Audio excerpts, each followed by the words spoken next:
Bonsoir et bienvenue à la grande session d'information sur les antennes de Canal Télévision. Ce journal s'ouvre par cette nouvelle. Au sommet de Belém, au Brésil, Félix-Antoine Tshisekedi a démontré que la République démocratique du Congo revêt un rôle clé dans la lutte contre le changement climatique. Mario Ambongo pour les commentaires. Dans son grand oral de 12 minutes, le président Félix Tshisekedi a démontré que la République démocratique du Congo revêt un rôle clé dans la lutte contre le changement climatique, en ce qu'elle représente. Tout comme les pays de l'espace amazonien, l'un des poumons de la planète et l'un des pays solutions face aux enjeux climatiques. Chiffres à l'appui. Le président Félix Tshisekedi a expliqué que les forêts de la République démocratique du Congo hébergent une faune et une flore riches et endémiques qui jouent un rôle fondamental dans la régulation du système climatique mondial, au même titre que la forêt amazonienne. Les forêts de la République démocratique du Congo hébergent une faune et une flore riches et endémiques. Elles jouent un rôle fondamental dans la régulation du système climatique mondial, au même titre que la forêt amazonienne.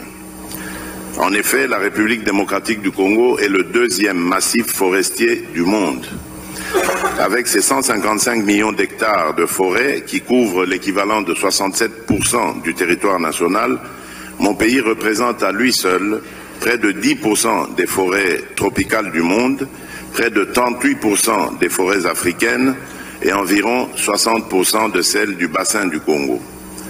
Le massif forestier de la République démocratique du Congo séquestre également près de 24,5 gigatonnes de gaz à effet de serre quotidiennement, dont les 3/4 sont concentrés sur 43% de la superficie du pays.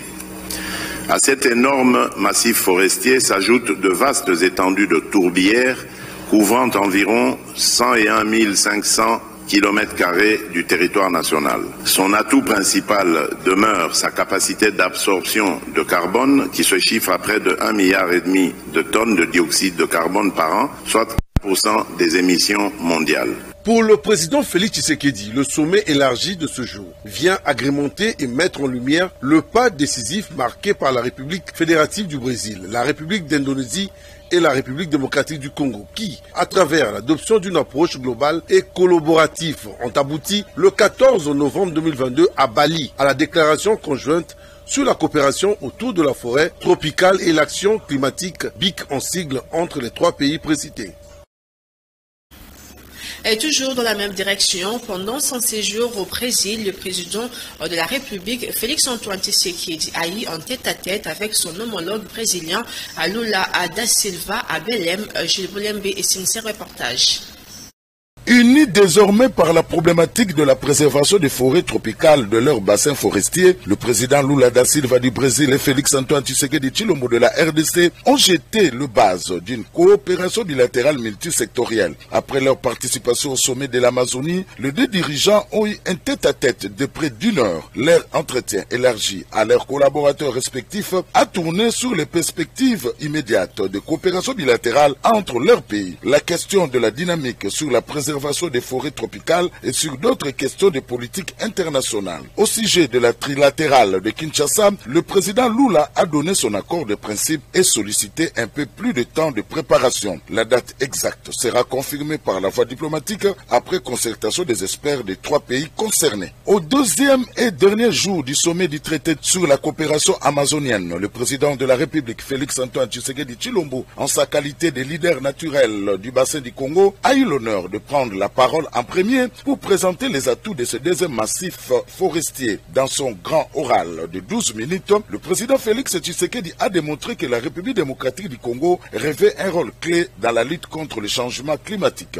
en ce qu'elle représente, tout comme les pays de l'espace amazonien, l'un des poumons de la planète et l'un des pays solutions face aux enjeux climatiques. Chiffre à l'appui, le président Tshisekedi a expliqué que les forêts de la République démocratique du Congo hébergent une faune et une flore riche et endémique qui jouent un rôle fondamental dans la régulation du système climatique mondial au même titre que la forêt amazonienne. Pour le président Félix Tshisekedi, le sommet élargi de ces jours vient agrémenter et mettre en lumière le pas décisif marqué par la République fédérative du Brésil, la République d'Indonésie et la République démocratique du Congo qui, à travers l'adoption d'une approche globale et collaborative, ont abouti le 14 novembre 2022 à Bali à la déclaration conjointe sur la coopération autour de la forêt tropicale et l'action climatique. Entre les trois pays précités, ces États amazoniens ont pris plusieurs décisions dont la création d'une alliance amazonienne de lutte contre la déforestation. Christophe Mboso-Kodia et Modeste Baati-Lukwebo, respectivement président de l'Assemblée nationale et président du Sénat, ont ensemble discuté sur le préparatif à la dernière session de la mandature. Regardez. Les deux personnalités politiques, à savoir Christophe Mboso-Kodia Mpwanga, président de l'Assemblée nationale, et Modeste Baati-Lukwebo, président du Sénat, ont procédé à l'évaluation à mi-parcours des vacances parlementaires et aux préparatifs de la dernière session de la mandature. À l'issue de la longue entrevue, Modeste Baati-Lukwebo s'est exprimé en ces termes. Nous avons fait une évaluation mi-parcours des vacances parlementaires, mais aussi préparer la dernière session de la mandature. Ce sera la dernière et donc nous devons passer en revue toutes les questions qui sont restées en suspens pour que nous puissions nous rattraper au cas où il y a des matières essentielles qui restent encore en souffrance. De son côté, Christophe Mboso-Kodia Mpwanga, président de l'Assemblée nationale, a précisé que l'Union sacrée se porte bien, a-t-elle en scène qu'à la sortie officielle, vous avez vu la marée humaine qui avait été au stade. Mboso-Kodia Mpwanga. Les structures de l'Union sacrée, vous avez 6 membres du présidium, vous avez la conférence des présidents, et maintenant nous sommes en train de travailler pour mettre en place les secrétariats permanents de l'Union sacrée. Ça sera différent, surtout du point de vue efficacité. Bravo au chef de l'État pour le grand succès pour la francophonie. La francophonie, de par son organisation et par le succès, a hissé très haut notre pays. Reçu en audience par le président de l'Assemblée nationale à Kinshasa, Alison King-Hob, diplomate allemande, et Christophe Mboso-Kodia se sont mis d'accord sur la nécessité de tisser des relations interparlementaires. Accompagné du premier vice-président de l'Assemblée nationale, André Mbata, le speaker de la Chambre basse du Parlement a discuté avec la nouvelle ambassadrice de Grande-Bretagne accréditée à la République démocratique du Congo du partenariat entre la RDC et la Grande-Bretagne et de la nécessité de tisser des relations interparlementaires RDC-Grande-Bretagne. Au sorti de cet entretien de près d'une heure, Alison King s'est exprimé en ces termes. J'ai eu une très belle rencontre, ma première avec Monsieur le Président de l'Assemblée nationale. On a parlé de l'importance du partenariat entre la Grande-Bretagne et la RDC et aussi les relations interparlementaires, donc avec aussi le Parlement britannique. Et on a parlé aussi de l'importance d'avoir les élections inclusives, crédibles et transparentes, que tous les Congolais puissent avoir un choix libre et démocratique pour choisir leur gouvernement et aussi les députés. J'ai exprimé aussi mes condoléances pour la perte de l'honorable Cherubino Kente. Notre rôle peut-être d'aider dans l'enquête. Nous sommes très clairs sur la souveraineté et la indivisibilité de la territoire congolaise pour le respect, pour le droit international, et aussi pour notre appui et soutien pour les processus régionaux de la paix et notre effort pour appuyer tous les efforts pour améliorer la qualité de vie des Congolais, surtout dans l'Est, et de trouver une solution durable et paisible. Le membre des commissions permanentes défense et sécurité du Parlement ont échangé avec les parlementaires allemands sur la situation sécuritaire de l'Est du pays. Images et commentaires. Les élus congolais membres de commission permanente défense et sécurité des deux chambres du Parlement ont eu une importante séance de travail mercredi 9 août 2023 au Palais du Peuple avec leurs homologues parlementaires allemands en visite de travail en République démocratique du Congo.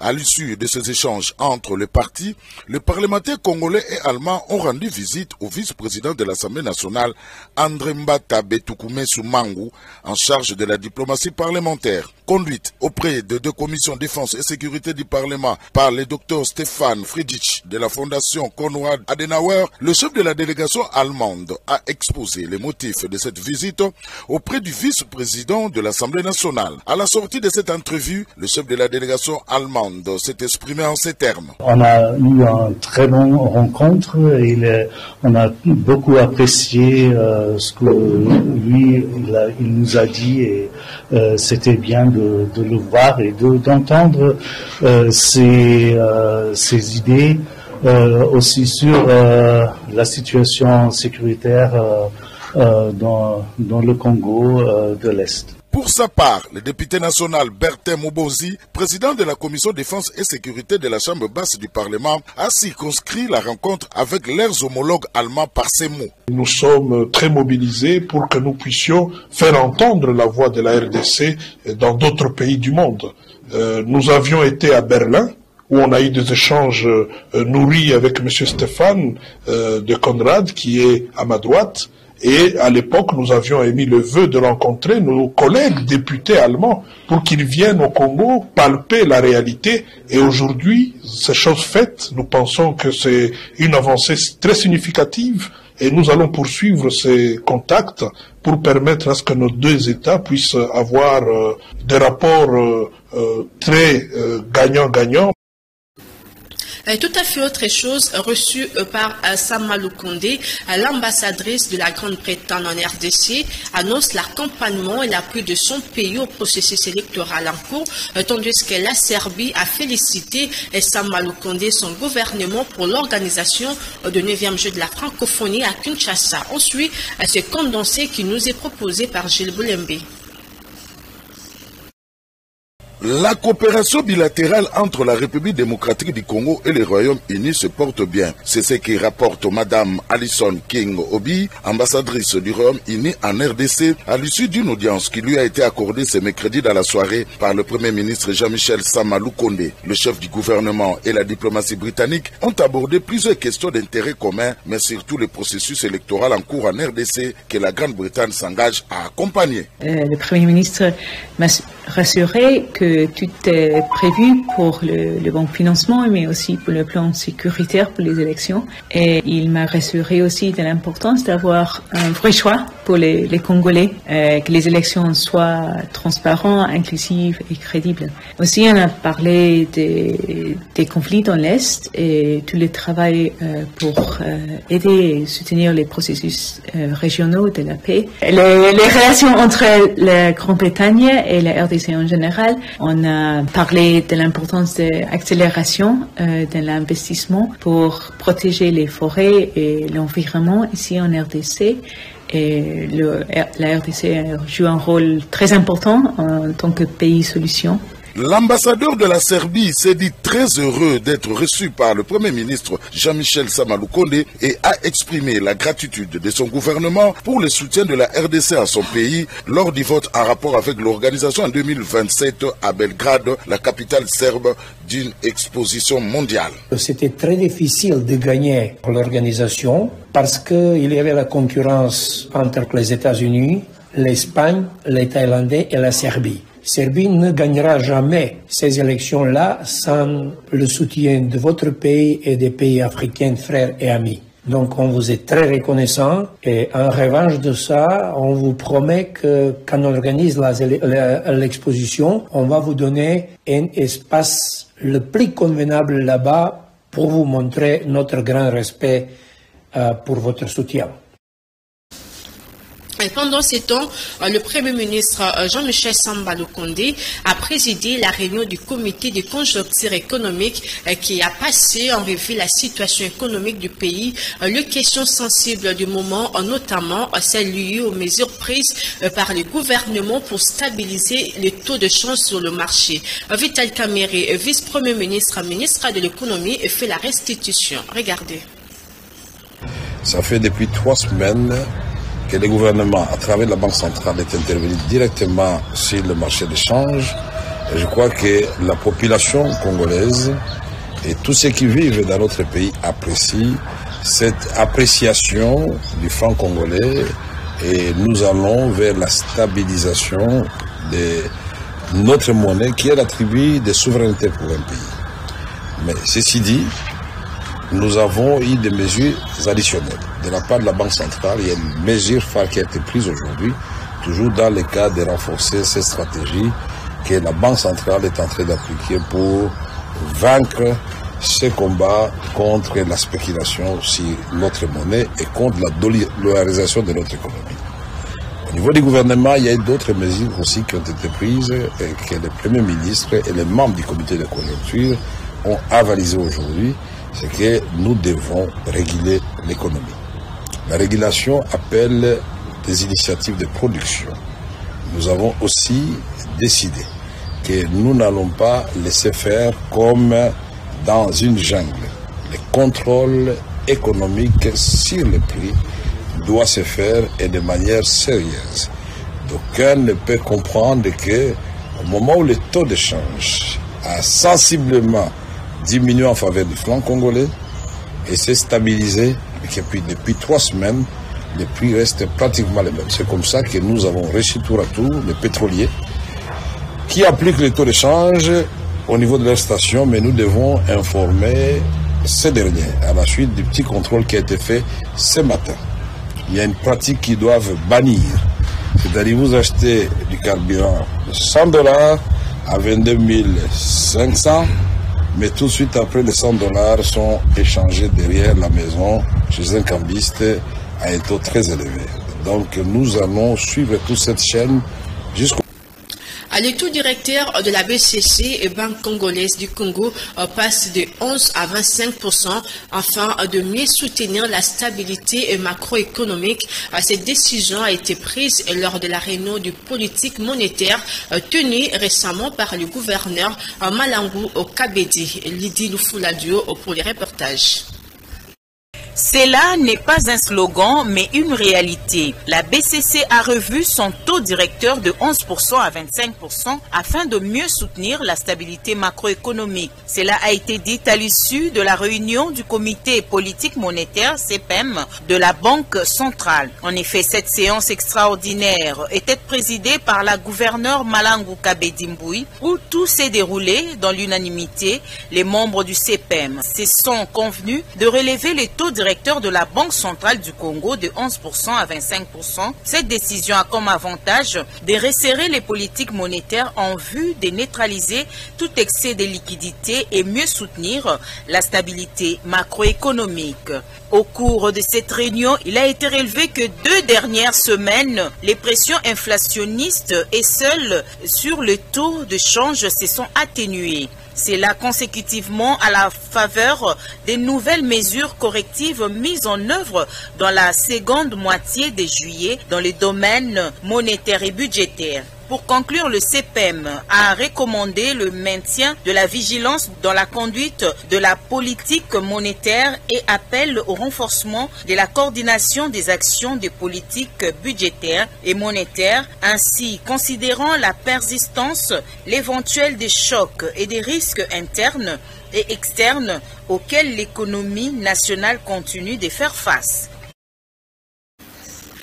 L'intersyndicat de la DGI vient d'annoncer 3 jours de sitting devant les cabinets du ministre de Finances à Nicolas Kazadi pour réclamer l'abrogation de l'arrêté du ministre de Finances qui annule les 6% de la prime des agents de la DGI après avoir mobilisé au-delà des assignations de recettes et réclame également la paye de la prime de 2019, 2020 et 2022. Alenoka et Shomika Siama. Les agents de la direction générale des impôts vont en découdre avec le ministre des Finances Nicolas Kazadi, cela pendant 3 jours. Les mardis 15, les mercredis 16 et le jeudi 17 août 2023 devant le cabinet du ministère des Finances. Cette annonce a été faite lundi 10 août par l'intersyndicale de la DGI. Cette décision d'organiser des manifestations d'envergure devant le cabinet du ministre Nicolas Kazadi a été prise de suite de l'échec des négociations d'un côté entre le gouvernement via le ministère des Finances, celui de la fonction publique et le ministère du budget. De l'autre, l'intersyndical des régies financières. Dans leur déposition, l'intersyndical de la DGI et les agents de cette régie financière réclament l'annulation pure et simple de l'arrêté du ministre Nicolas Kazadi qui annule son propre arrêté qui accordait 6% de la prime aux agents de la DGI après avoir mobilisé au-delà les recettes de la DGI. En outre, l'intersyndicale et les agents de la DGI réclament sans délai la paix de leurs primes de 2019, 2020, 2021 et 2022.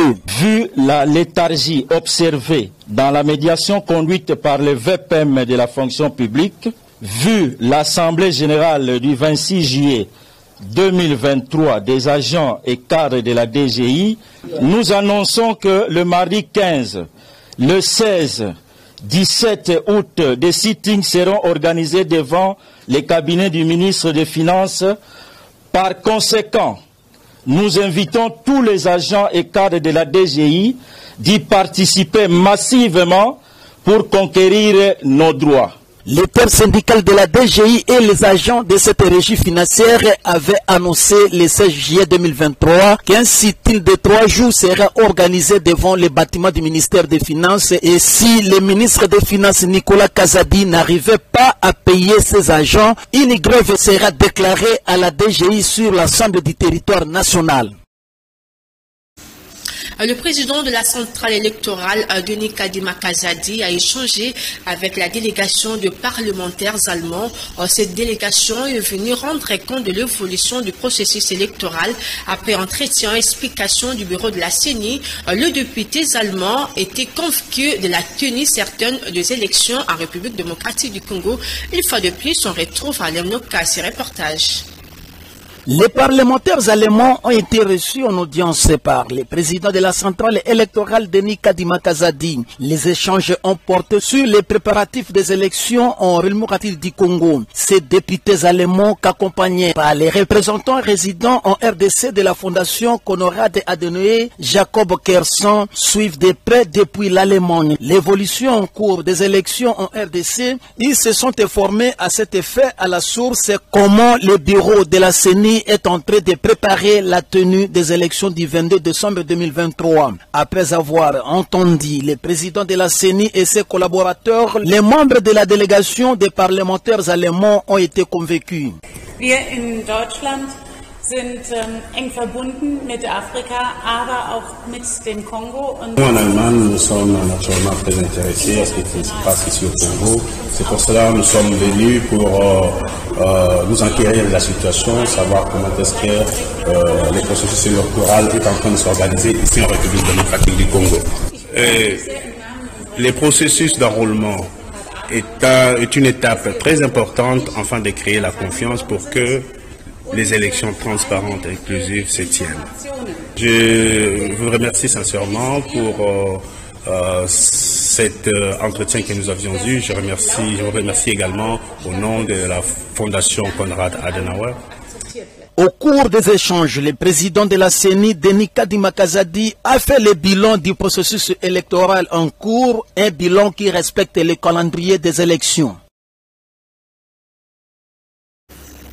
Prenons cette fois-ci la direction de l'Est de la République, campagne de vaccination contre la polio Nord Kivu. La cérémonie du lancement officiel s'est déroulée le mercredi 9 août dernier en présence de plusieurs officiels de la province. C'est parti avec la campagne de vaccination contre la poliomyélite en province du Nord Kivu, ce mercredi 9 août 2023.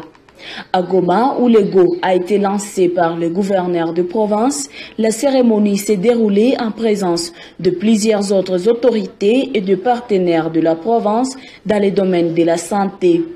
Pendant que dans le monde en général et en RDC en particulier, la poliomyélite continue à faire des victimes, les vaccins étant les seuls et efficaces moyens de se protéger contre cette pathologie qui rend enferme toute sa vie. Des appels n'ont pas cessé d'être lancés pour l'appropriation de cette campagne par les parents. C'est pourquoi les représentants de l'OMS est revenu sur l'efficacité et l'importance de ces vaccins contre la poliomyélite. Un enfant qui n'est pas vacciné ou qui est insuffisamment vacciné est exposé à plusieurs maladies. Et ces maladies ont des conséquences généralement graves sur sa santé et sur son développement. Par l'occasion, le gouverneur militaire du Nord Kivu a ainsi appelé les parents à faire vacciner leurs enfants, car il est dû vacciner, c'est protéger, vacciner, c'est sauver. Cette épidémie à poliovirus a débuté le 8 mai 2017 et se poursuit jusqu'à ce jour en totalisant 619 cas, dont 601 issus de la paralysie flasque aiguë et 15 cas isolés d'échantillons environnementaux. C'est pourquoi lutter contre la poliomyélite doit être un combat de tous afin d'éviter à nos enfants le handicap éternel. Signalons que pour cette campagne, le nombre attendu sur toute l'étendue de la province est de 2 millions d'enfants de 0 à 5 ans, a souligné le gouverneur de province. Débuté depuis le 28 juillet dernier, le 9e jeu de la francophonie se sont éteints avec succès le 6 août 2023 pour bien gérer les infrastructures sportives érigées. Les doctorants en sciences de gestion, Emery, Kangodi et Malongo plaident pour la mise en place de mécanismes de suivi appropriés. Et Clavien et à la diapo. Regardez. Après la réussite organisationnelle des 9e Jeux de la francophonie à Kinshasa, les doctorants en sciences de gestion, Emery Kangodi et Malongo, plaident pour la mise en place d'une commission de suivi en vue de bien gérer les infrastructures érigées. N'oubliez pas que l'image que la RDC a donnée à l'extérieur coûte moins que des millions. Sur le plan international, aujourd'hui, quand on peut parler de la RDC, tout le monde va se souvenir de ces 9e Jeux de la francophonie tels qu'ils ont été organisés. C'était la cérémonie d'ouverture. C'est l'une des meilleures cérémonies sur le plan international. La RDC n'a rien à envier aux autres nations. Comment ne pas encourager, comment ne pas voir sur monnaie la réussite de tels Jeux? Et comment ne pas accepter l'image que nous avons donnée à l'extérieur? Moi, je pense qu'aujourd'hui, ceux qui voient la RDC sont un mauvais œil. Aujourd'hui, ils doivent tourner la langue plusieurs fois. Il faut tout simplement mettre en place des structures de suivi de ces infrastructures. Il ne faudrait pas qu'à peine la francophonie finit, que les infrastructures soient délaissées. Il faut que ceux qui seront chargés de gérer ces infrastructures pensent aux générations futures. C'est déjà un important acquis pour la jeunesse congolaise, pour la culture congolaise. Il faut plutôt capitaliser positivement ces infrastructures. Ça pourra qualitativement améliorer, n'est-ce pas, l'image de notre sport, l'image de notre culture. Il faut tout simplement que les mécanismes de gestion soient clairement définis et que les personnes qui auront la responsabilité de gérer ces infrastructures nous léguées par la francophonie soient déjà compétents, soient déjà crédibles, soient déjà qui voient positivement les choses. Situé dans la commune périurbaine de l'Ancélé, le quartier Mpassamaba est confronté à plusieurs difficultés majeures, parmi lesquelles le manque de courant électrique, une situation qui s'érige en véritable source d'insécurité dans cette partie de la ville de Kinshasa, à Clavé et à la diapo. Depuis plusieurs années, les habitants du quartier Mpassamaba, Ansele, sont totalement abandonnés à leur triste sort. Loin d'extrapoler, la population de Mpassamaba fait face à plusieurs difficultés criantes, parmi lesquelles le manque d'électricité. Selon les déclarations recueillies sur place, dans tous les coins et recoins de cette partie de la ville de Kinshasa, l'insécurité bat son plein. Les habitants du quartier Mpassamaba, dans la commune de Lantsele, comptent sur l'intervention des décideurs politiques pour une solution idoine. Ici, il y a beaucoup de difficultés. Les problèmes d'électricité. Nous sommes enclavés ici. L'obscurité bat son record ici. Ici, on passe pour trouver un fisc et des ampoules. C'est grave. Nous sommes au moins à 5 mètres de l'aéroport. Le mieux serait d'électrifier le quartier, puisque nous sommes enclavés. Le mieux serait de venir quand même nous aider. Voilà, les poteaux que vous voyez ici, ce sont les échantillons. On n'a pas du courant.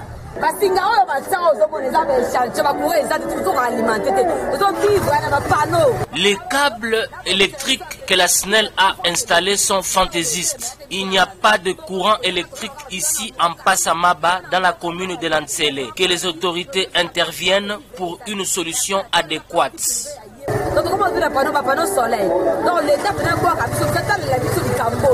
Hormis les problèmes d'électricité, Mpassamaba est également rongé par des érosions en cascade.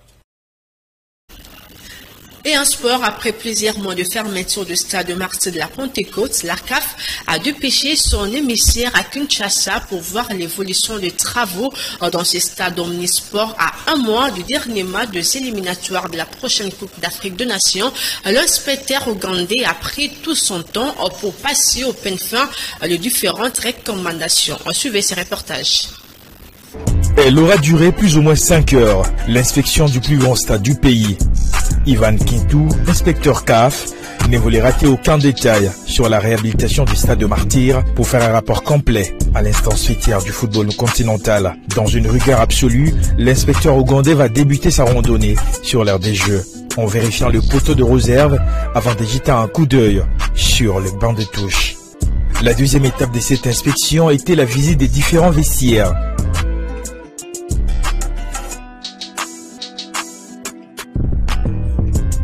D'abord les vestiaires de joueurs, ensuite celui des arbitres.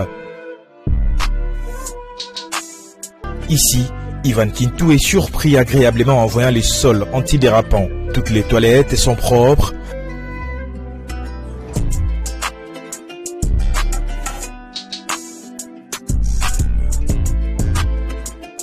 La salle des conférences de presse avec une capacité de 50 places, assise et bien aménagée.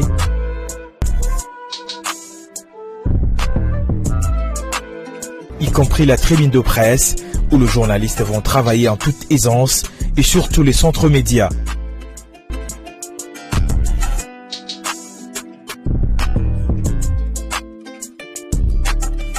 Les ambulances du stade de Martyrs sont bien équipées.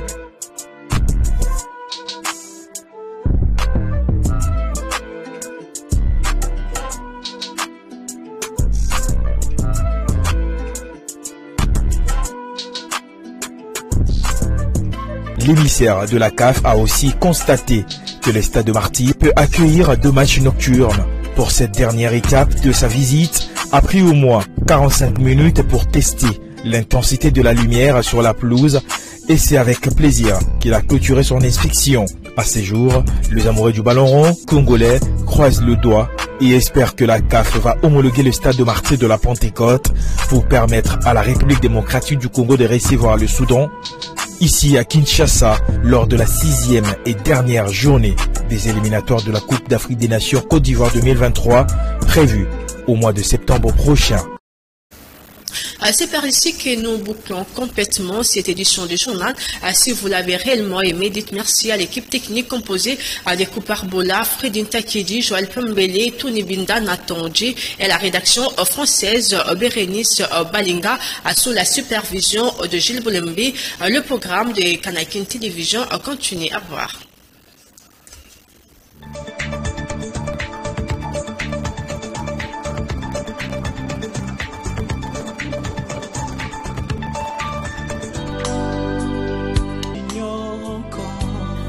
Communiqué nécrologique. La direction de la société Vallée-les-Sarles a le regret de porter à la connaissance de ses clients, fournisseurs et membres de l'association des tenanciers des ports privés du Congo, des armateurs du port ECOP et membres de la FEC, le décès de son directeur Sungu Zanziamou, mort survenu le mardi 25 juillet 2023. La veille mortuaire est organisée pour les samedis 12 août à la résidence du défunt, 6 rue Mafuta, numéro 11, dans la commune d'Ebumbu, en diagonale avec la prison centrale de Makala. L'exposition du corps se tiendra dans la salle Ave Maria, à côté de la morgue de cinquantenaire, et l'enterrement interviendra pour les dimanches 13 août 2023 au cimetière Chemin du Paradis. Ce communiqué tient lieu